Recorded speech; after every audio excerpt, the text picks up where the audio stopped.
Olá, fulano. Queria dizer uma coisa pra você. Eu não sou um mero fã dublador. Eu sou um diretor de fã dublagem. Porra! Para de passar vergonha! Se chamar de fã dublador é coisa de idiota! Para com essa porra! Diretor de fã dublagem então vai tomar no seu cu, filha da puta!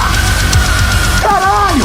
Você acha que é mérito? Mérito falar que é fã dublador? Você tá passando vergonha, filha da puta!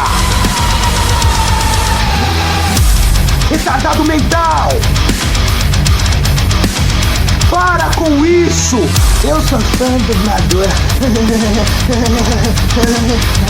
Como eu sou gordo, eu tô colocando minha dancinha. A dancinha do fã dublador. Para com isso! Para de colocar o seu trabalho no chão!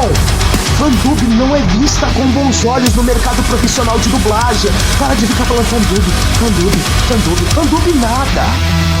Olha, eu fiz uma dublagem experimental, tô até cuspindo pra falar. Vocês estão aparecendo as gotas aí. Para de passar vergonha. Para com isso.